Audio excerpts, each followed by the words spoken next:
All right. Welcome, everyone. Thank you so much for joining us today for our session, Defining Freedom Amongst Ideas of Liberty. My name is Philippa Rappaport, and I'm the head of education and engagement at the Smithsonian Office of Educational Technology. That's a central education office at the Smithsonian and the office behind the Smithsonian Learning Lab. And I'm so pleased to be joined today by Kendra Flanagan.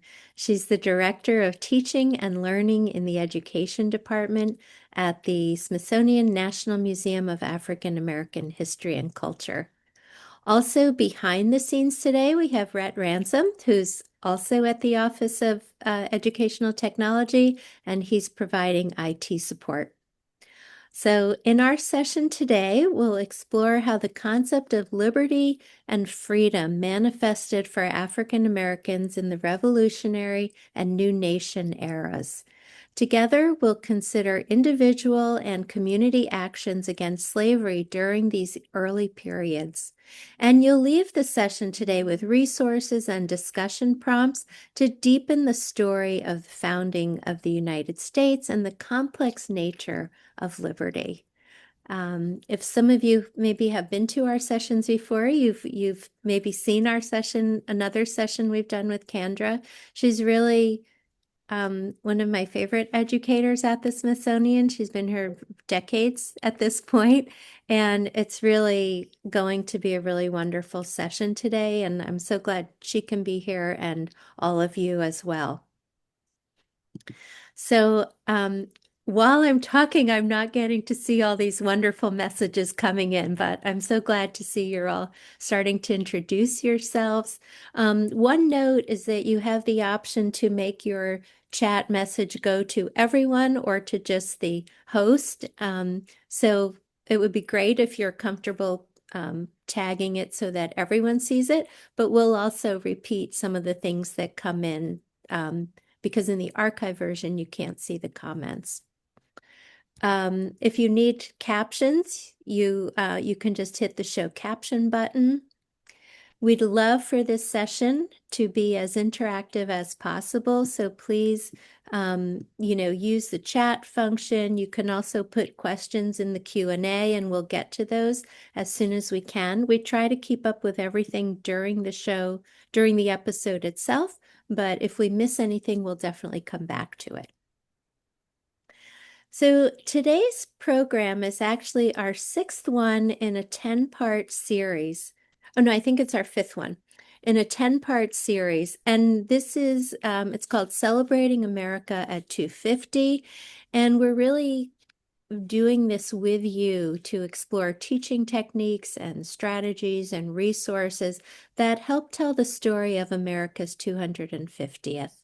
And this series celebrates well-known people and events and accomplishments of our nation, and also provides opportunities to discuss lesser-told histories. So our aim is that you'll leave each session with a collection of techniques and ideas to help your students think critically, recognize their own value, appreciate others' perspectives, and gain confidence to be engaged learners.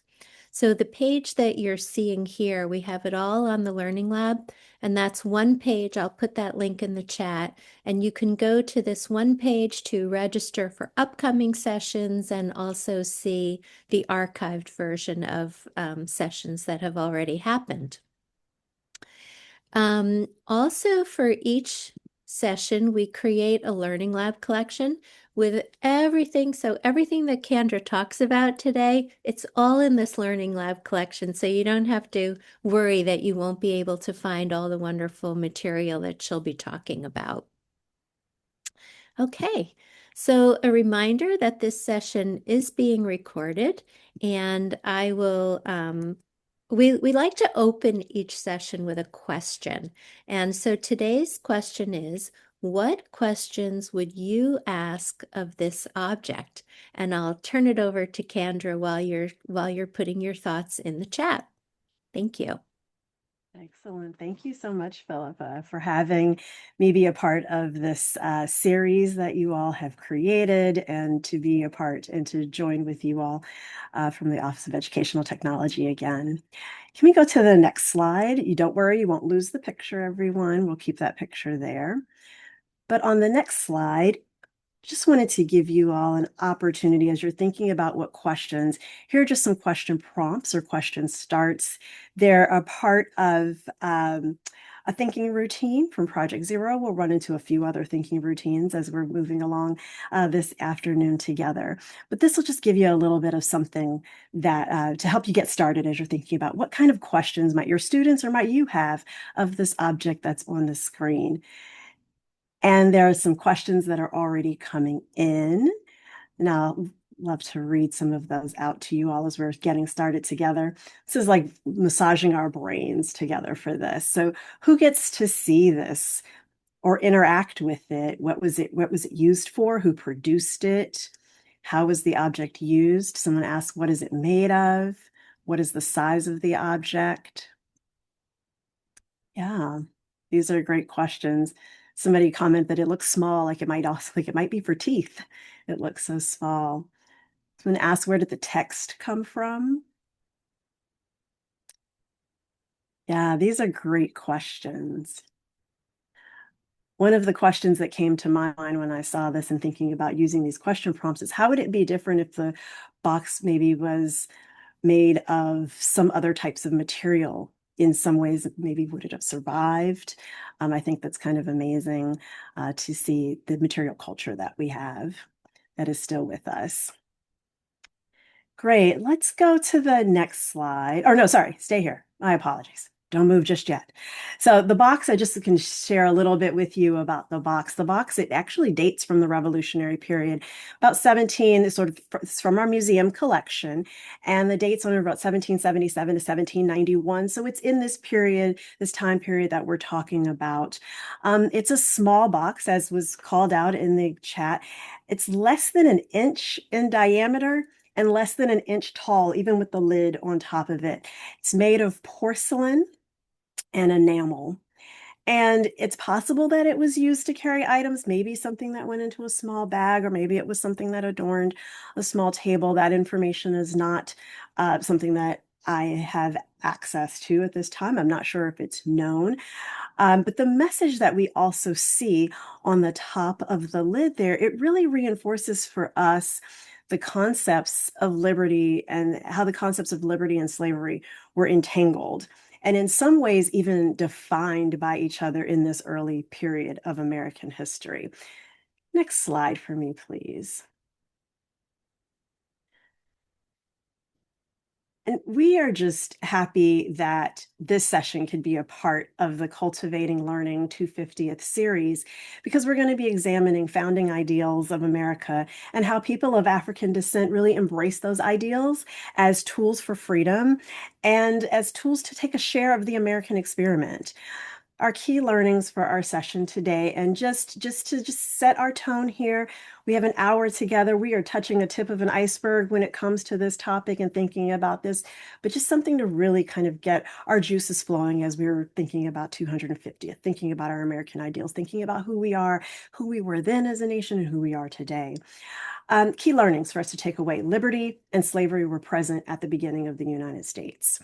And a second key learning to take away from this is that Black people, enslaved and free, seized on the revolutionary spirit to claim the same rights and shine a light on the injustices of slavery. Next slide. I think it's really important as we are going through our time together and thinking about this revolutionary period, this new era period, that we also think about these American colonies on the global stage. And that's why I really wanted to start off with this map here that really centers sort of the Atlantic world there in the middle of the map. The path to freedom and liberty has never really been a straight line of progress. It's happened in fits and starts in various places and in various times. The second half of the 18th century really was rife with discussions of liberty and ways and possibilities of self-governance throughout the Atlantic world. And when I'm talking about the Atlantic world, really talking about those land forms, countries, communities that really border the Atlantic world and we're in communication with each other that we know throughout history in various ways. The notions of liberty and the related concepts of freedom, of citizenship, self-governance, human rights, things that we all talk about very frequently, were really revolutionary across the globe during these time periods. And they transpired and played out in the British North American colonies and led to a war for independence that we commonly know as the American Revolution. Let's jump to the next slide. While the American experiment really tested out and defined words of liberty to which we cleave even to today, the institution of slavery was present and was there. Um, Everyone in the colonies was impacted by the hue and cry. And we see here the words on the screen from Jill Lepore in one of her more recent books called These Truths. The conflict touched everyone, white, black, enslaved, or free. And we also want to very much make sure that we're including Native Americans as well as a part of these groups that were impacted by the conflict, by these struggles with liberty. With much of the colonial society built on human bondage, some felt that there was a paradox at the heart of the American Revolution. And that means for us is a paradox at the heart of our nation's founding. How could liberty exist alongside the institution of slavery and vice versa? And somebody says in the chat, paradox might be an understatement. Yes, might be an understatement. The colonial America, like we mentioned, it was comprised of various people, men and women of European descent, Native Americans, free and enslaved Africans, and each group was defining liberty and fighting for freedom in their own ways, and within their own circumstances, right, and how they were connecting with those concepts. Free and enslaved people of African descent really embraced the words of the revolutionary period and called for their own freedom, as well as acclaiming the identity with the space that they sat in both individual and community efforts. And throughout the rest of our time here today, we're going to consider a few examples of these efforts and their impact on how enslaved and free Black people in the Revolutionary era defined freedom. Let's move to the next slide.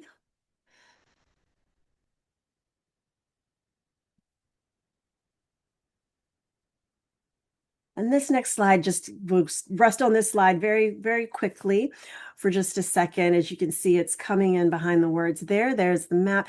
So this just kind of takes us in. So we're bringing our view from that very global view of revolutions, that dealing and thinking about liberty in that sort of global sense.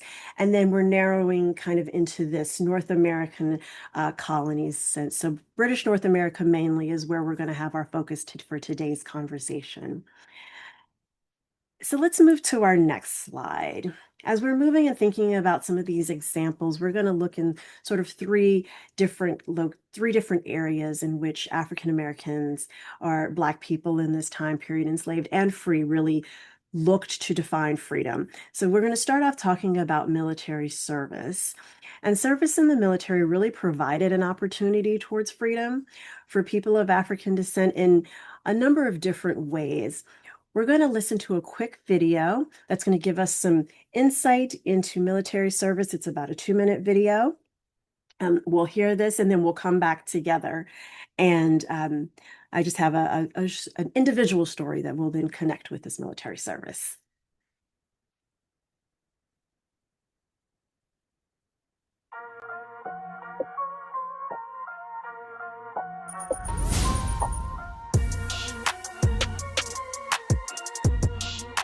When most people think of revolutionary soldiers, they picture white men.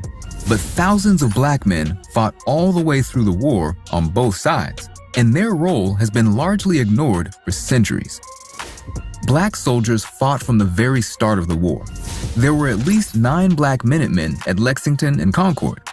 While most militias were happy to include Black men, the Continental Army was worried that arming Black soldiers might result in slave revolts in the South. From 1778, all colonies had to send a quota of men to serve in the army. Many white men didn't want to fight, so they hired black men to take their places. This became an accepted practice, although it was against the official rules. There was no policy of segregation in the Continental Army. Whites, blacks, and indigenous men fought side by side. The 1st Rhode Island Regiment was the only exception to this rule. It was almost entirely black men. Nearly 200 men signed up to it, with a guarantee of freedom after the war. They distinguished themselves at the Battle of Rhode Island by fighting to ensure the escape of Patriot troops. While up to 8,000 black soldiers fought for the Patriots in the war, over 20,000 fought for the king. But the British also had a complicated attitude toward the rights of black people. In some colonies, enslaved men were promised freedom in exchange for service. But British strategy was more aimed at exploiting the tensions between enslaved people and plantation owners than being abolitionists. Only a handful of black fighters from the war are known to us today, like Crispus Attucks, considered the first patriot killed in the Revolution during the Boston Massacre. Salem Poor, a patriot hero at the Battle of Bunker Hill. Colonel Ty, a loyalist militia leader who was the scourge of patriot plantation owners. And James Armistead Lafayette, the Continental Army spy who fed the British false information. But thousands of other stories remain untold. It falls to future generations to uncover them, to shed more light on the experience of black fighters during the Revolutionary War.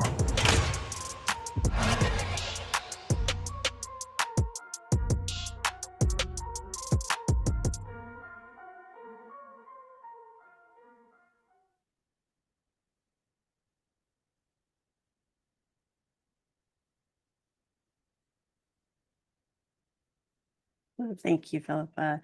So just a couple of just recall moments from that video.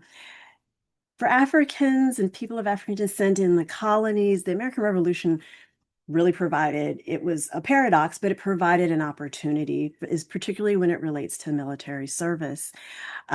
Just to put there visually so you can see this, I think the estimate is about somewhere between 3,000 to 8,000 Black men served on the Patriot side or the side with the colonist, and somewhere around 20,000 served on the British side for the British Army with the Loyalist.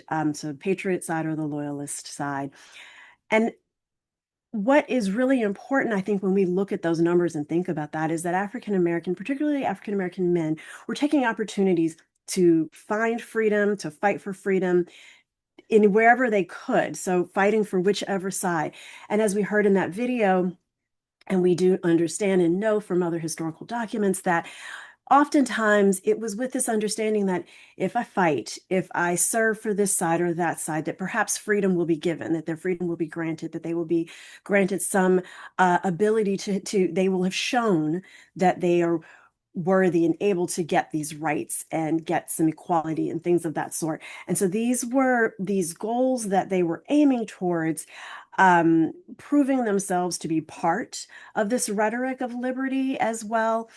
We know that many men that took advantage of the offers or that went to take advantage of the offers for these different military services, that there may be a few that we can point to and say did receive their freedom, but there were often just as many who did not receive their freedom through those means, but then took the opportunities to then either escape and make their way to find other opportunities for freedom. We also understand as we think about military service and we think about, and they mentioned this in the video as well, is that there were often opportunities that were presented for saying, oh, well, we will offer you freedom if you come and serve. However, neither on the Patriot side or the Loyalist side was there this huge commitment to anti-slavery, to abolishing the institution of slavery. They were still condoning slavery in the process, even though they were recruiting enslaved men with some sort of promise of freedom. But that did not stop enslaved and free African Americans from taking the opportunity to use those openings to gain more freedom for themselves or more opportunities. Let's take an opportunity to talk about one individual story. Let's go to the next slide. Please, of the thousands of African people of African descent who served, one was a man by the name of Prince Simbo. He lived in Glastonbury, Connecticut, and he mustered into the Patriot Army in 1777. It's not fully known if he was free or enslaved before he served in the military. There's right now historians seem to fall on the side that he was most likely enslaved before he served in the military. What we see here on the screen, if you looked onto the left side of your screen, there's a silhouette of Prince Simbo, and this is a silhouette that comes from the collection of the Daughters of the American Revolution Museum. And I just think it's really impactful. Very often at this early time period, we don't have representations of people of African descent, whether in a silhouette or a painting or things like that. We don't have as many, right? So to have a silhouette of Prince Simbo is really amazing for us to be able to have that, to see at this time period. On the right-hand side of your screen there, what you're seeing is a payment voucher. And this is an object or document from the collection of our museum. This is a payment voucher. It is a one-page document. It has some embossed lettering and some handwriting that's on both sides of this. We're just focusing on this front side here. And it concerns the payment that was given to, or that was committed to transfer to this revolutionary soldier, Prince Simbo here. It appears to have been filled out by Eleazar Wales on behalf of Prince Simbo. And if you look down sort of into the right corner, you might be able to make out Prince Simbo, his name there, and then there's sort of a mark in the middle. And right above the mark, the darker sort of mark, it says his mark, and the word mark is underneath there. We know that Eleazar Wales was a member of a committee of the pay table for Connecticut, which was the committee that handled military finances for Connecticut. In the middle of this payment voucher, you'll see a string of handwritten information there, and I'll tell you what that says. It says that this was to secure the payment of, and then it says 13 pounds, 15 shillings, and 11 pence. And I did a little research to see about how much money that would be for today's money, and it would be about $2,600 in today's money. As I looked at this voucher, I started to have some questions, and so I'm going to ask you all, what questions would you still have about this object in Prince Simbo, particularly thinking about this payment voucher here? What questions would you still have about this object? That information that I just shared. The payment voucher is dated 1783. And it's from Hartford, Connecticut there. You can see that at the very top. Yeah, I'm seeing some questions come in. Someone asked, could he read this document? That's a good question. I imagine with him signing with his mark, that may be some indication that he was not fully literate. Depends on how we're defining that. Someone says, if he was getting paid, does that mean he was freed? Does the voucher ensure that he received the funds? And that was a question that I had as I looked at this. I thought, it's nice to have a voucher, but how do we know? Is there any historical way that we could find out whether or not he actually received the funds? Someone says, who was the individual that filled out the form for Prince Simbo? What was their story? Another person asked, who actually received the payment? What was he being paid to do? Someone says, was he a skilled craftsman? Someone says, show me the money. Yes, show me the money. I also had the question, thinking about the amount of money that he was paid. Was that, like, what period of time did that amount of money cover? Was that amount of money from when he first joined in 1777 all the way through to 1782, 83? So was that 5 years worth of payment, or was that perhaps maybe 3 months worth of payment or 1 month worth of payment? Yes, and I see that someone asked in the Q&A, did he actually receive this money? And these are good questions for us as we're thinking about, when we're talking with our students, how do we help our students question the document that's in front of them? It also gives us questions that could lead us to other opportunities for historical engagement and investigation. Great. So let's look at another object that's related to Prince Simbo from our collection. We're going to use a modified version of a project thinking routine, and we can go to the next slide. And this project thinking routine that we're going to use is called See, Wonder, and Connect. And before we jump to that one, Philippa, let me just set them up with the questions. Can we go back one slide? And so the questions that I want you to think about are, what do you see or notice about this object? What does it make you wonder? And what connections might you make about this object? What connections to yourself? What connections to other things that you've seen or know about? So I'm setting you up with these questions because the object that we're going to look at is a 3D object. And so in order to be able to see all the different sides, we have images from multiple angles. So there are multiple angles. So we'll look at 3 slides that show us 3 different angles of this object, and then we'll stop on the 4th slide, which has the picture of all 3 together. So again, you're going to be thinking about, what do you notice? What do you see? What does it make you wonder? And what kind of connections might you make about the object, either to yourself, to your experience, or to something else that you've seen? All right, let's start to look at our first image here. Next slide, please.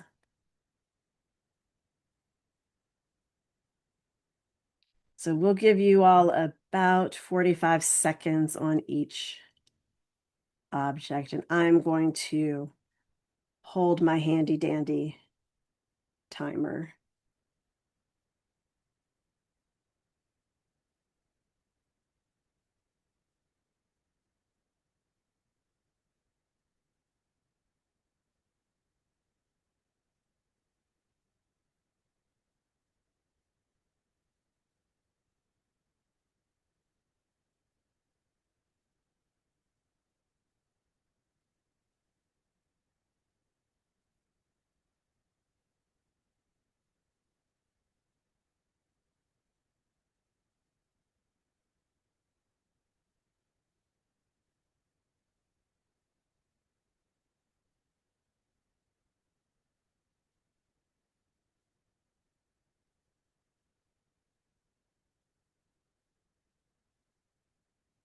All right, let's move to the next slide. I do see some comments coming into the chat.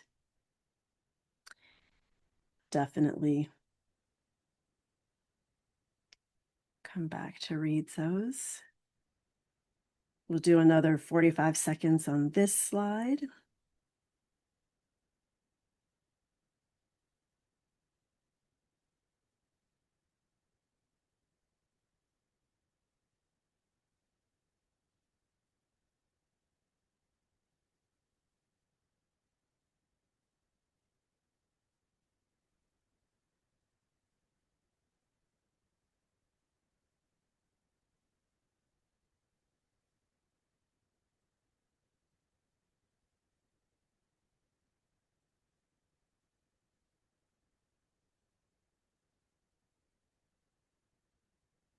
And let's go to our third angle.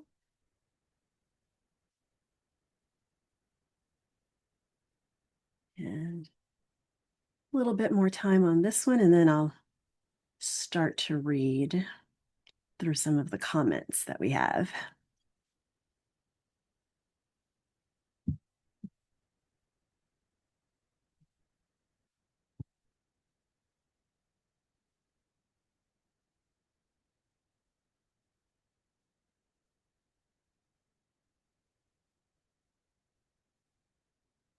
Awesome. Let's go to our next slide, Philippa, where we can see all 3 angles at the same time.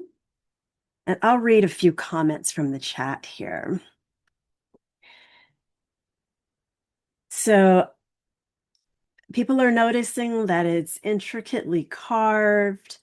I see that someone asked, like, who created the object?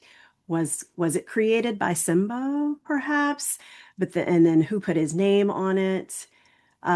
In the same person says, "What is this? What he received in lieu of the cash?" That's a good. That's a good question. That's a really good question. Someone says, "I see a powder horn," and I have a question back to that person. How did you know it was a powder horn, other than the what's written in the corner? What else? What made you think that it was a powder horn? They say, "I wonder if Simba was a regular soldier. If he was, then I think he had gained trust and respect from fellow soldiers." Someone wants to know, does this give us a clue as to his station in the military, or is it purely decorative slash commemorative? Someone asks, is this horn from the UK? I would want to ask a little bit, what makes you ask that question if it's from the UK? That's an interesting question. What was there that made you think that, or that made that wonder come up for you? Who decorated it? Someone asked, what type of bird is depicted? So on the upper right-hand side, you can see the bird there, and they asked, does it tie into the concept or symbol of liberty? You can see on that lower image there, the bird is holding like a banner that says liberty.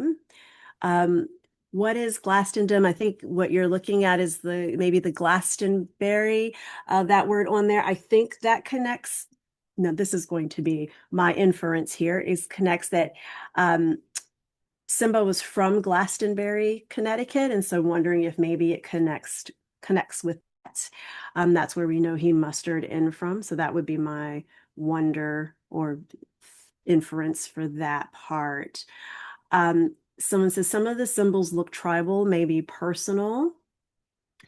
What might he have done to receive such a fancy piece? Someone says, since he could only make his mark on the pay voucher, he couldn't have engraved the words. Reminds me of scrimshaw art. I like that. I like that you read the caption. Use your resources around you. I appreciate that. Um, and then let's see. Someone says, I hope as far as the connection, I hope that it highlights that he earned his freedom.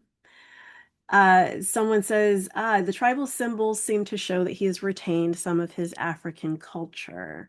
And that is a possibility as well, that maybe there's that combining of what we're seeing, the combo of perhaps some connections to his African culture, as well as then these words of liberty in that are referencing where he's sitting currently. I I saw the eyes. A wonder, or something that I noticed for me was what looks like the carvings on the sort of widest edge of the powder horn there that look like eyes.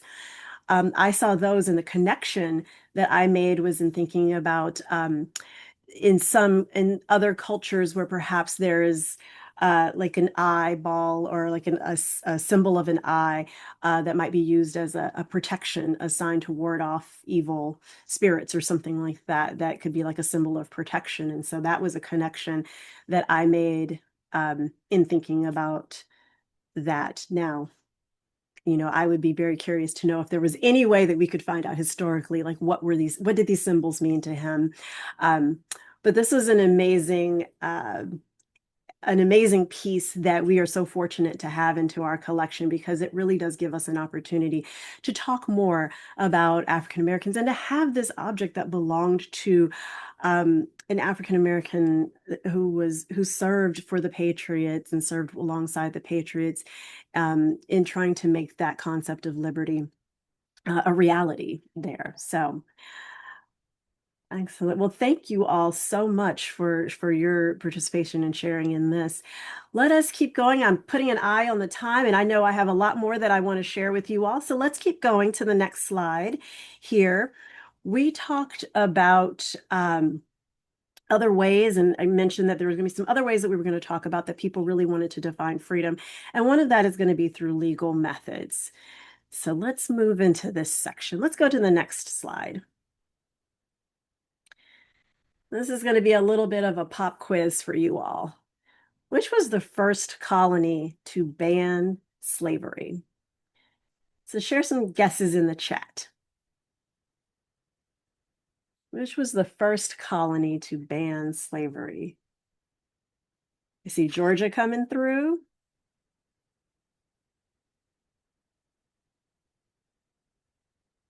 Pennsylvania, someone else? Someone says, did any of them ban slavery? It's a valid question, valid question.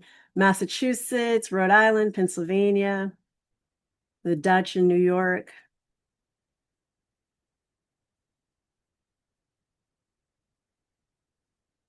Any more guesses? Anybody else want to try their hand at this one? All right. Let's go to our next.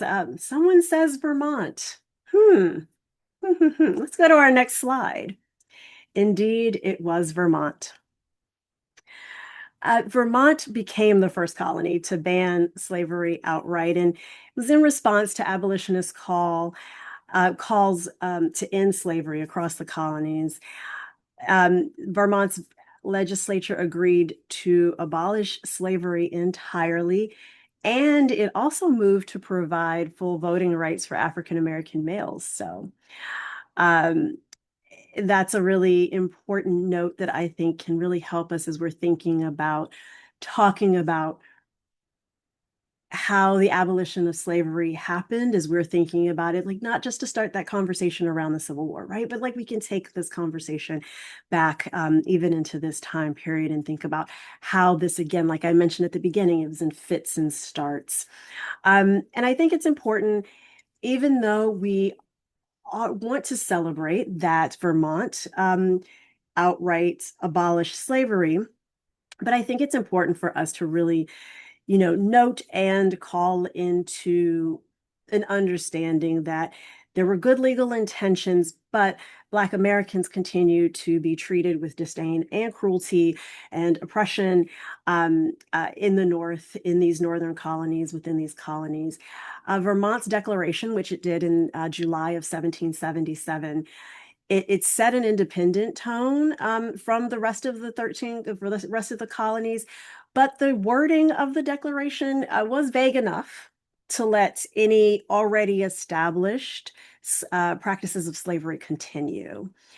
A lot of times what we are seeing in history is that many of the declarations for emancipation in New England really provided cover for some other types of laws that ultimately tried to force people of African descent into leaving the state. So there is something that we do want to hold on to that in that Vermont setting this tone, but also recognize that there was still this push and pull that's happening in these colonies vis-a-vis slavery and this notion of liberty.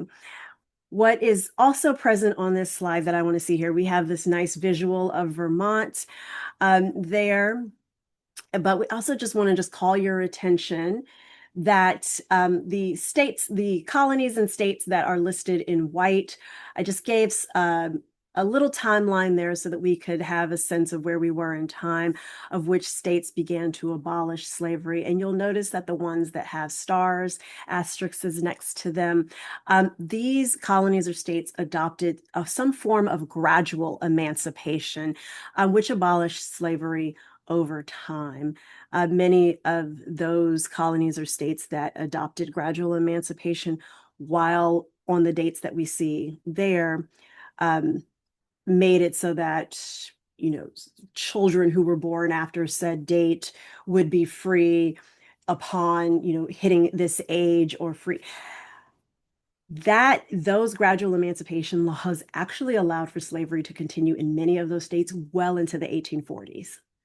So when you think of that, looking at those dates, there was another generation's worth of people that were living enslaved in these northern states that we very often hold up as being free of enslavement. And just to kind of, again, go back to slavery being abolished in fits and starts, liberty being full in fits and starts.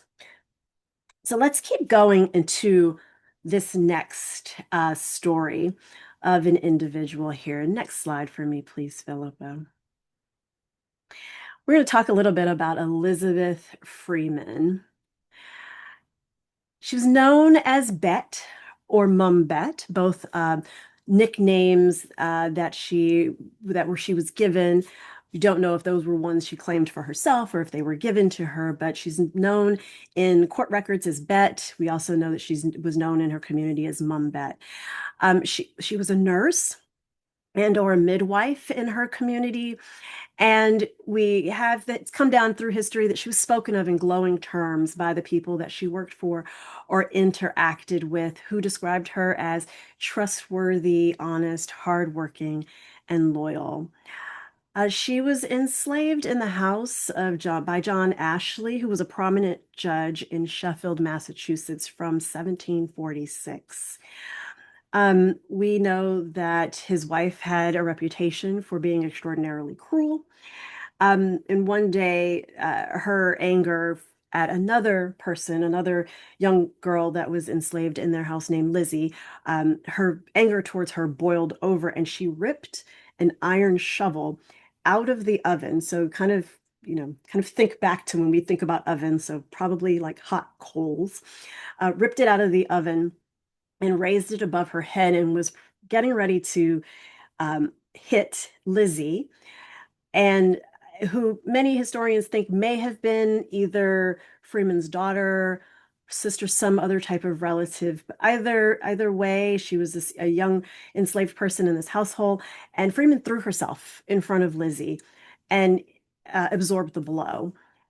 And with the shovel being heavy, wielded with some force, and red hot from the coals, it created a very, very deep wound in Freeman's arm as it hit bone. Being enslaved in the Ashley household meant that Freeman had a front row seat to the revolution and the words of the revolution and the fervor of the revolution. And she really grabbed onto those notions of liberty and put them into action. There's some lore that says that after the incident with Ashley's wife, that she marched straight out and went to another family, to a family of a lawyer, Theodore Sedgwick, and entreated him to take up her fight for liberty. There's also some historians also think that perhaps because Freeman was the such a iconic person of her community, that perhaps she was chosen to be a test case for liberty and freedom against slavery in Massachusetts. Just to set a little bit of tone for what was happening in Massachusetts. In Massachusetts, enslaved people were considered both as property and as persons before the law, which meant that people who were enslaved could institute and prosecute lawsuits in the courts against their masters, who would have to then demonstrate their lawful title to ownership of this person. By 1780, 1780, you all, nearly 30 slaves had sued their masters for their freedom. And most of them were in the years following 1764. So we're kind of thinking about Mum Bet and Elizabeth Freeman, when she was kind of having these conversations to get her to bring her court case. This was around 1780. So there had been nearly 30 other freedom suits. We call them kind of collectively freedom suits that had been put forth. But many of these cases were decided because perhaps there was a master's broken promise, an enslaver's broken promise to grant freedom. Maybe there was a question about the individual's mother, or the status, or the whether free or enslaved status of the person's mother. And so the lawsuits were brought on those grounds versus the grounds of natural rights, versus the grounds that these people, these humans, should not be enslaved. So there was a slight difference before the law in how those cases were brought. Freeman's case was grouped with a couple of other freedom cases that were going through the Massachusetts legal system at that time. So again, we're in about the 1780s, so a few years after Vermont has abolished slavery. But Massachusetts is in the process as a colony, getting ready to become a state. Their legislature is in the process of creating what's going to be their stance on slavery. Will it exist in the state or not? These freedom cases are happening simultaneously as these conversations are happening. We have someone else that was enslaved in the Ashley household. There was a man by the name of Brahm. And so on the screen in front of us, the image that you see is the verdict that came down. And when you have an opportunity to zoom a little bit closer into this, you'll see Brahm and Bet as the names of the defendants that are being brought. So Elizabeth Freeman and then this other gentleman, Brahm, that were a part of this case.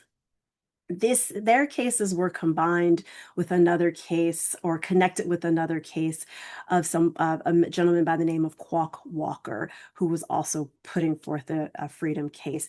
Collectively, these cases would change the institution of slavery in Massachusetts because rather than being based on a judicial loophole, the case that Elizabeth Freeman was involved in really called into account the existence of slavery. It was one of the first freedom cases based on natural rights, based on this revolutionary sentiment that's flowing throughout the colonies.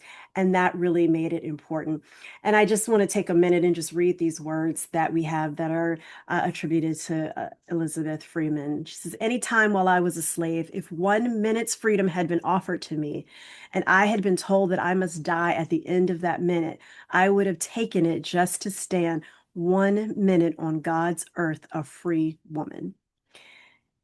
And I think those words really, just for me, resonate as being so powerful of how precious freedom was to her as an individual, but then also she is in this swirling swirl of what is happening in America around liberty and freedom, the importance of liberty and freedom. Let's move to our next section, please.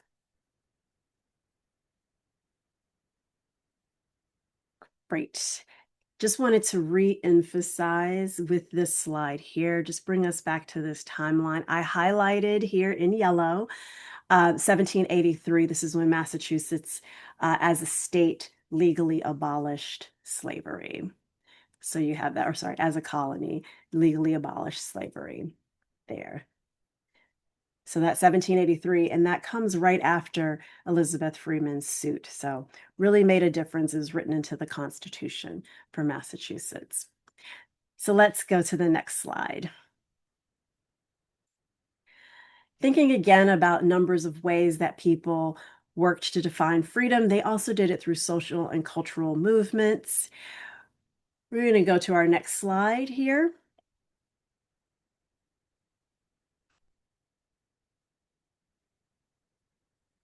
I think it's important to start with these words because it really helps to place us in thinking about social and cultural movements. We think a lot of times about them as abolitionism,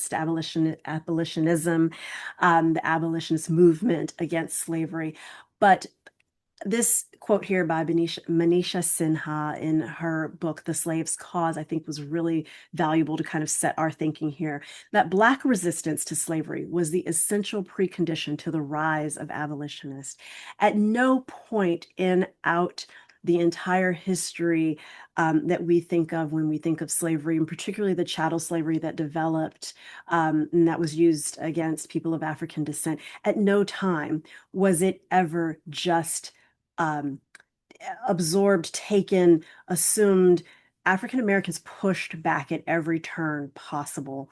They did not just accept that status that was being pushed upon them or that condition that was being pushed upon them. And I think that we need to just kind of keep that in our forefront, that Black resistance to slavery was that precondition.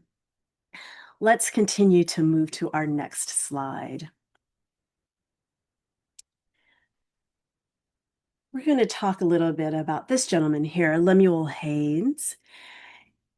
He served in the American Revolution and was the first Black man to be ordained as a minister. He was from Connecticut, and in his early life, he was an indentured servant up until the age of 21.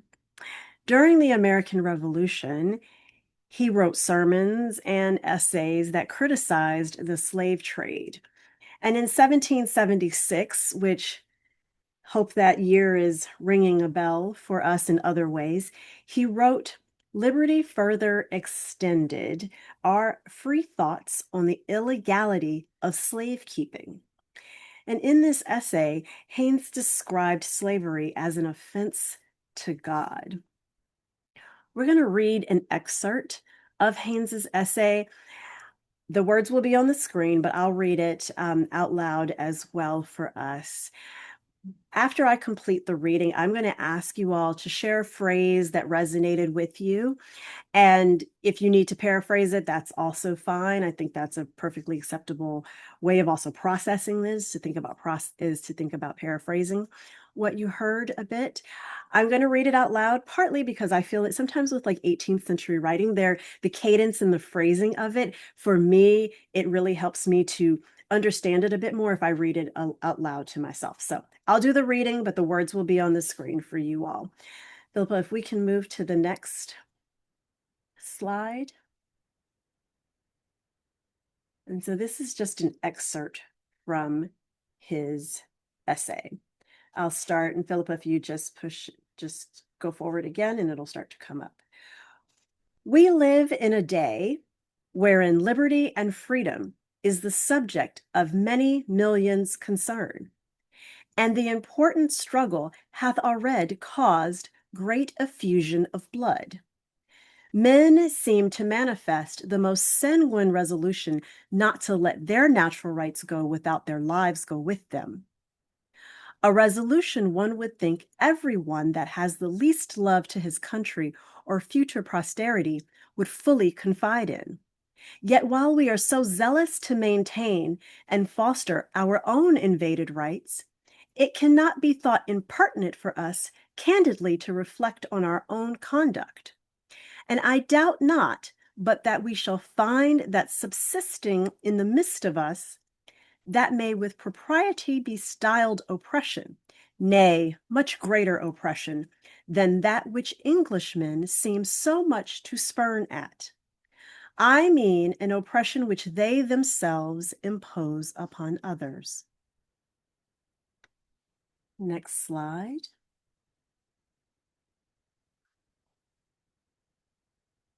He then goes on a little further in the essay and says, and the main proposition, which I intend for some brief illustration, is this, namely, that an African, or in other terms, that a Negro may justly challenge and has an undeniable right to his liberty.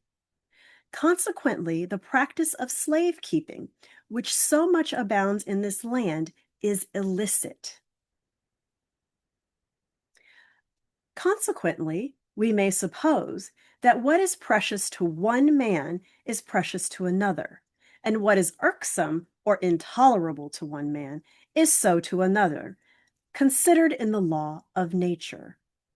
Therefore, we may reasonably conclude that liberty is equally as precious to a black man as it is to a white one, and bondage equally as intolerable to the one as it is to the other. So take a moment. Is there a phrase that stands out to you? You feel free, you can paraphrase what you feel like you've heard in Haynes's essay, and just share it in the chat for us here.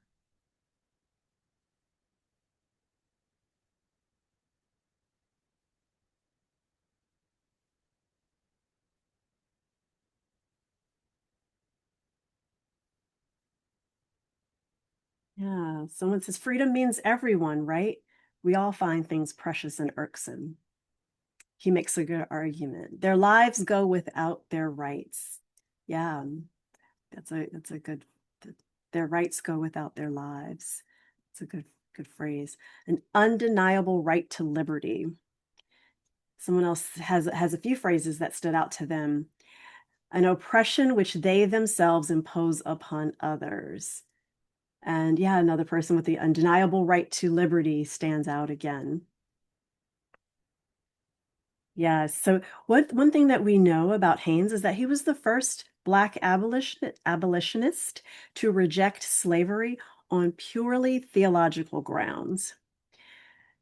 And if you were to spend a little bit more time with this essay, even he has other works, but with this particular essay, he does, you can see the through line of the theological grounds that he presents in this essay here. When I mentioned that he wrote this essay in 1776, was there anything else that sort of, any other bells that sort of went off for anyone else regarding that particular year?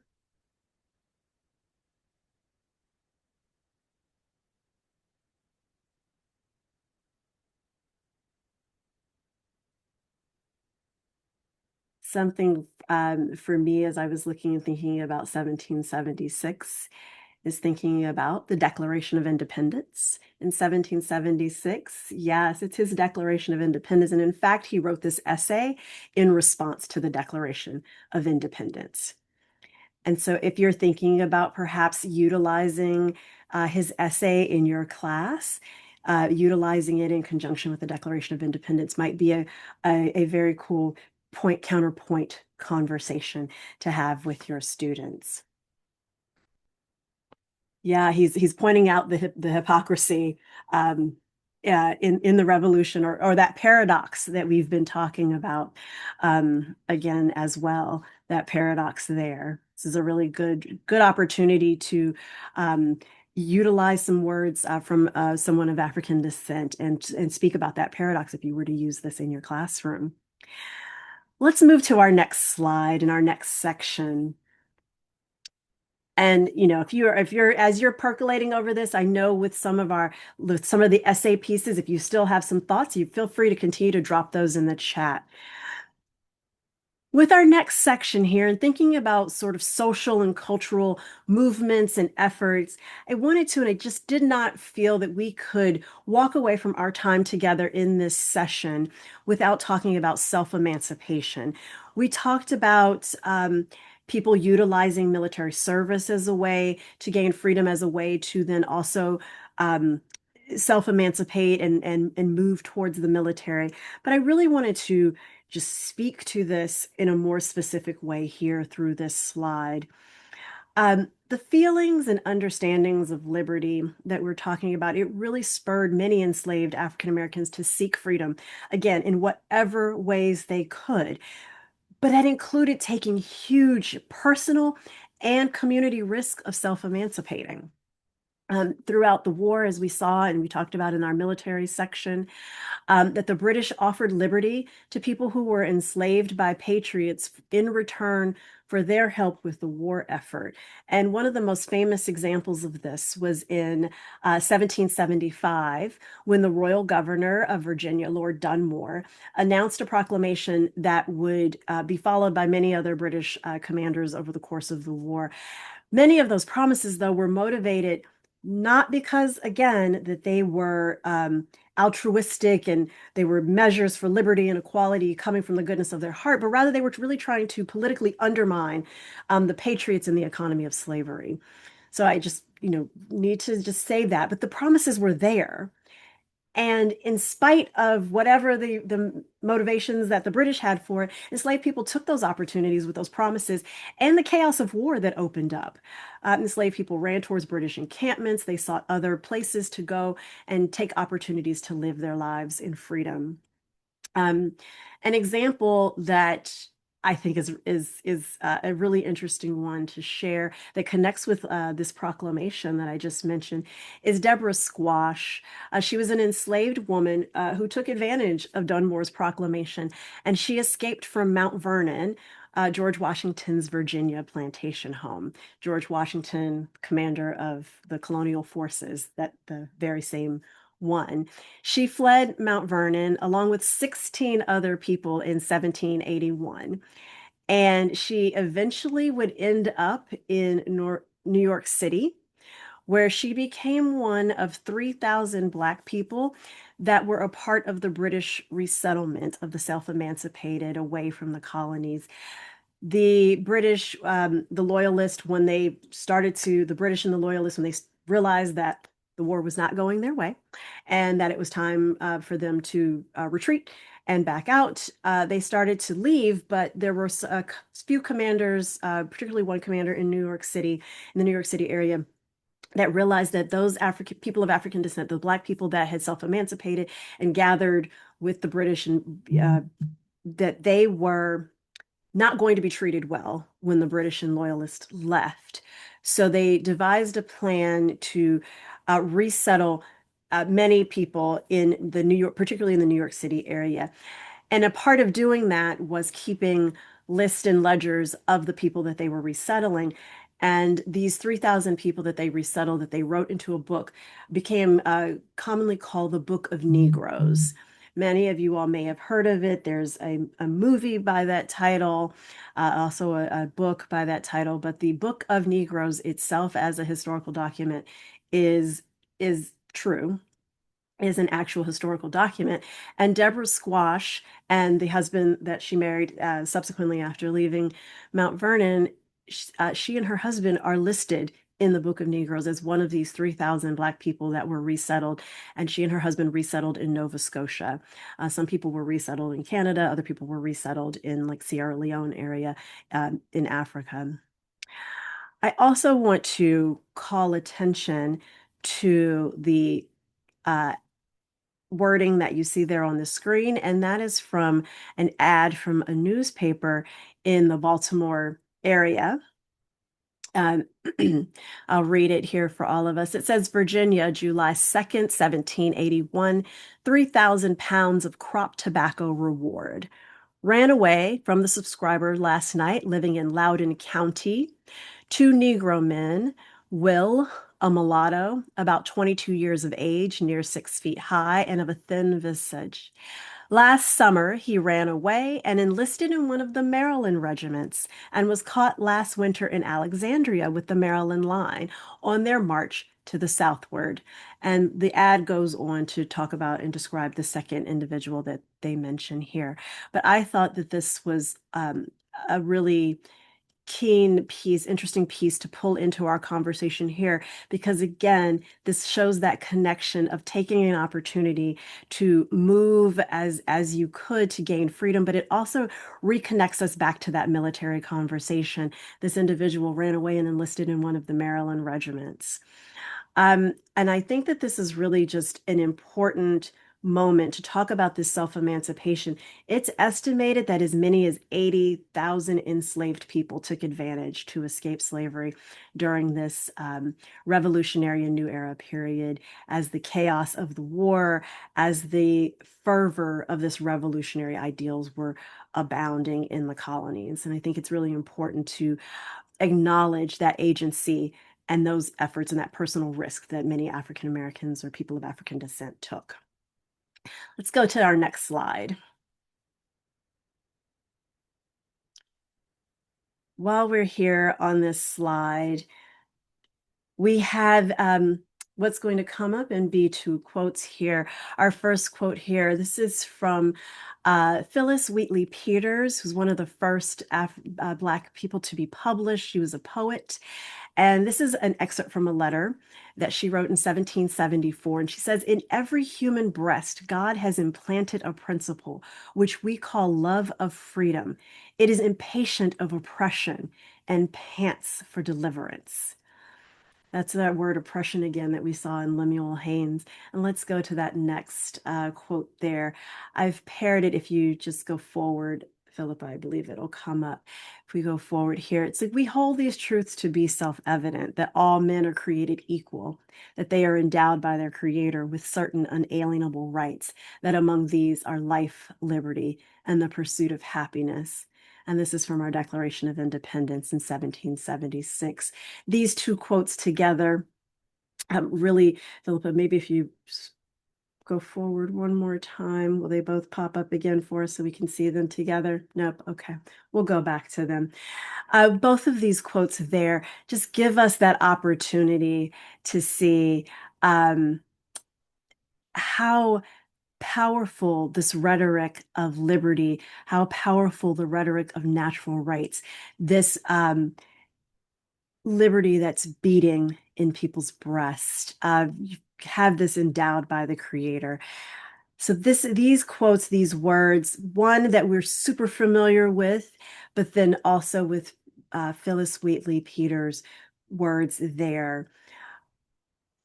These are the notions and the thoughts that I want us to wrap this session with and to take with us as we continue to think about our time together, how we're going to engage with the 250th, the things that we want to share with our students about the founding of America. Let's move to our last activity here to wrap us up. For our activity, I'm going to ask you all to just think about a headline that captures or reflects an important aspect of our discussion that we've had today, and just share them in the chat.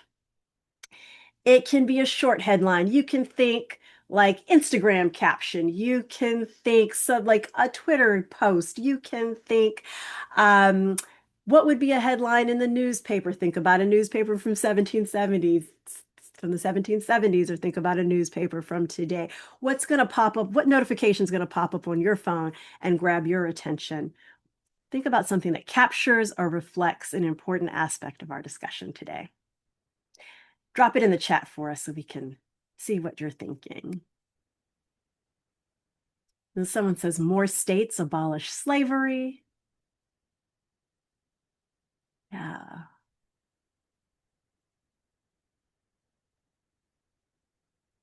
Great. We're still asking, are all men created equal?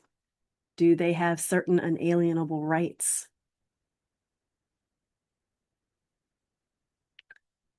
That has been part of this American experience. We continue to ask these questions. The irony of pursuing freedom while hunting enslaved people. Freedom is a universal desire. Deliverance from oppression is a universal goal. Freedom or flop? Is the revolution really revolutionary? That might need to be a National History Day there. Freedom must exist for the Negro. 8,000 slaves joined the revolution for freedom. Give me liberty or give me death. Black resistance invaluable to pursuit of freedom. Oh, somebody's grabbing that one. Yes. Well, thank you all. If you continue to have thoughts, please drop them into the chat while we're still here. I just want to thank you all so much for your time and participation in this session. I'm wishing you all a wonderful 250th celebration year. And of course, as we turn the calendar in a couple of days, a very happy Black History Month.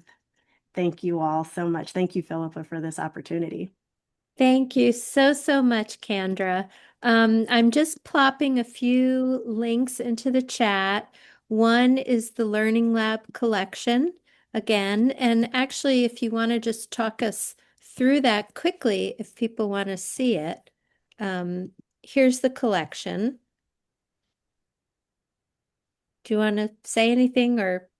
Great. No, I just want to point out that there are opportunities for the objects that are there where you can zoom in on them if you were to use them in your classroom. There are some other parts from this session that we've sourced from other repositories, such as Mom Bet's picture or the essay from Lemuel Haynes, and it's there right there in this collection for you, so you can grab them and go to their sources if you would like as well.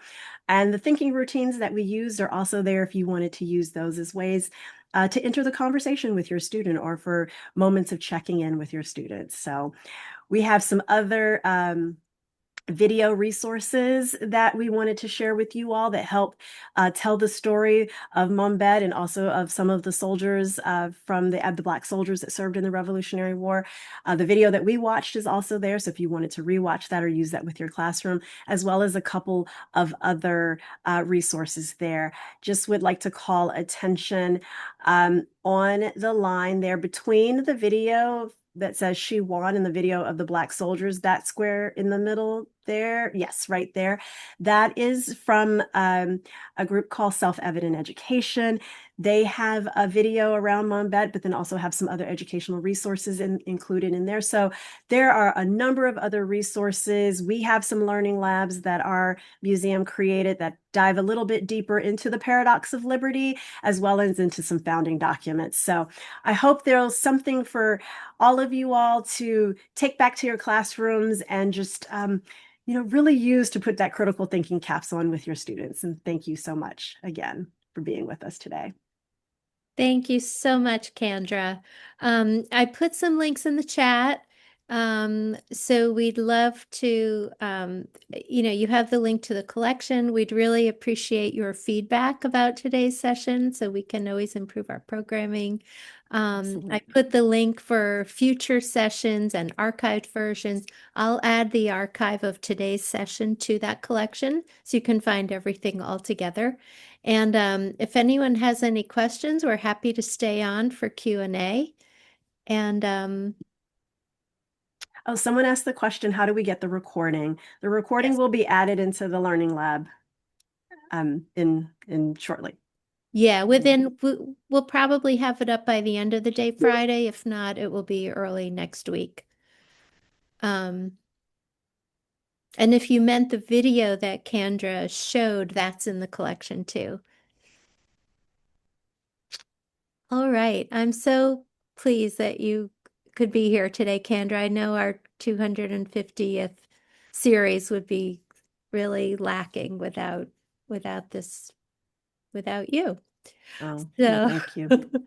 yeah, Thank you. This is always happy to be amongst educators and folks that are interested in history, because this is interesting stuff, right?